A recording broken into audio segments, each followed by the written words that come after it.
Hi everybody, in this video we're going to look at how to solve quadratic equations by completing the square. If we begin with example 1, we need to solve this equation. So when we complete the square, this means we have a bracket multiplied by itself. And the terms in the bracket will give us the x squared minus 10x term. So we need an x in both. This will give us the x squared term. And then we need the constant term to add up to make the negative 10. But both the constants must be the same. So we find this by halving this negative 10. We have x minus 5 and x minus 5. So our square is x minus 5 squared. Now we need to complete this square. And when you expand out these terms, we get x squared, we get negative 10x, and this is what you want here, but we also get negative 5 multiplied by itself, which is positive 25. So to complete the square, we take away that 25. And by taking it away, you get exactly what you wanted over here, okay? So we have x minus 5 squared minus 25. But now we need this positive 19. So we add the 19 back in, and this will equal 0. We can simplify our constants, so we get x minus 5 squared minus 6 will equal 0. Then all we need to do is make x the subject. So we'll add 6 to both sides. This will equal positive 6. And then we need to cancel out the square, so we square root both sides. And we get plus or minus root 6, because negative 6 squared and positive 6 squared are the same thing. And then we can add 5 to both sides, so x will equal 5 plus or minus root 6. So this is our solution in the exact form. Do you want to try question 2? Leaving the answers in the form plus or minus root q, similar to this form here. You can pause the video and come back when you're ready. Okay, so welcome back if you want to go. So for question A, we need to solve x squared minus 6x plus 7 equals 0. So the first thing we need to do is to create the square. This will be x minus half of this negative 6. So x minus 3 squared. And when you expand this out, we need to take away the 9. That's the negative 3 squared. So we have x minus 3 squared, take away the 9, that will give us this bit. We need to add back in the 7. We can tidy up this term, so we get x minus 3 squared minus 2 will equal 0. We'll move this 2 to the right hand side, and we get positive 2. We'll take the square root of both sides, and we get plus or minus root 2. I didn't actually need these brackets. So x will equal 3 plus or minus root 2. How did you get on with that? For question B, x squared plus 8x plus 11 will equal 0. So our square will be x plus the 4, half of that 8. We need to take away the 16, which is the 4 squared. That gets us back to here, and then we need to add back in the 11. So we have x plus 4 squared minus 5 will equal 0. So x plus 4 squared will equal 5. X plus 4 will equal plus or minus the square root of 5. So x will equal minus 4 plus or minus the square root of 5. You can see that the negative 4 is p, and the q is the 5.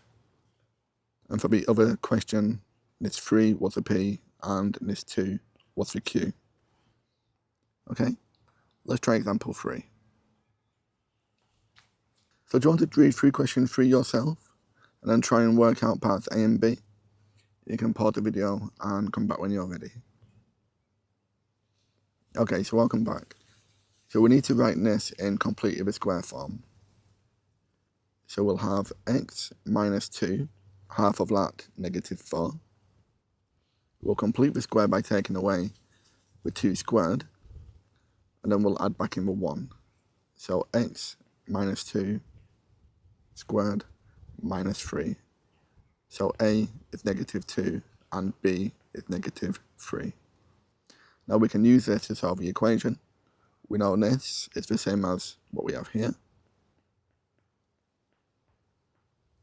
and it equals 0. So x minus 2 squared will equal 3. We'll take the square root of both sides. We'll get plus or minus root 3. And then we'll add 2 to both sides. 2 plus or minus root 3. So p equals 2 and q equals 3. Okay? Let's try 2 more questions. So in question 4, we need to solve this equation by completing the square. If you notice this 2x squared term, this makes it more tricky. When you complete the square, we need 1x squared term. So we need to factor out this 2. Then we'll have x squared minus 4x plus 5 over 2. Now we can complete the square for this quadratic. We'll leave the 2 on the outside. We'll have x minus the 2, half of that 4, squared. We'll complete the square, and we'll add back in the 5 over 2. And this will equal 0. Now we need to collect these 2 together, and it's easier to have a common denominator. So if we write the 4 as 8 over 2, we'll have 2 lots of x minus 2 squared, and then adding these 2 together, we get negative 3 over 2. And now to solve the equation, we can divide both sides by the 2. These will cancel, and 0 divided by 2 is 0. So we'll have x minus 2 squared. We'll move the negative 3 over 2 to the right-hand side. And then we'll take the square root. So x minus 2 will equal plus or minus the square root of 3 over 2. At this point, we can simplify root 3 over 2. We can write this as root 3 over root 2. Then we can rationalize this denominator. If we multiply both by root 2, we'll have root 3 times root 2 for our numerator, so root 6, over root 2 squared, so root 6 over 2. And then we can substitute this back into the right-hand side. So we'll have x minus 2 will equal plus or minus root 6 over 2. And we can move this negative 2 over to the right-hand side. So we'll get x will equal 2 plus or minus root 6 over 2. And we can simplify this further. We'll use the common denominator with these 2 terms. So x will equal 4 plus or minus root 6 over 2. Okay? Do you want to try question 5? Leaving your answer in a simplified third form. You can pause the video and come back when you're ready. So welcome back if you had a go. So the first thing we'll do is we'll factor out this 3. This will give us a 1x squared term. So we'll have 3 multiplied by x squared plus 2x minus 1/3. We can divide both sides by 3. These 2 will cancel, and 0 divided by 3 will give us 0. And we can complete the square for this quadratic.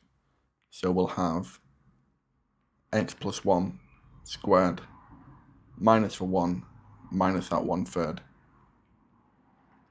We'll write these 2 with a common denominator, so minus 3 over 3. So x plus 1 squared minus 4/3 will equal 0. And then we'll move this negative 4/3 to the right-hand side. So x plus 1 squared will equal 4/3. And now we can take the square root of both sides. and we'll get plus or minus the square root of 4, which is 2, over root 3. And we can rationalise this denominator. 2 over root 3 multiplied by 1. This will give us 2 root 3 over 3. So x plus 1 will equal plus or minus 2 root 3 over 3. We'll move this positive 1 over to the right hand side. So minus 1. And now we need a common denominator, so we'll write this negative 1 as 3 over 3. So finally, x will equal minus 3 plus or minus 2 root 3 over 3. And that will be our simplified third form. Well, thank you for watching. I hope you found that useful. If you want more practice on this topic, you can download the worksheet and view the online lesson from my website, mrmathematics.com. I'll leave a link in the description below.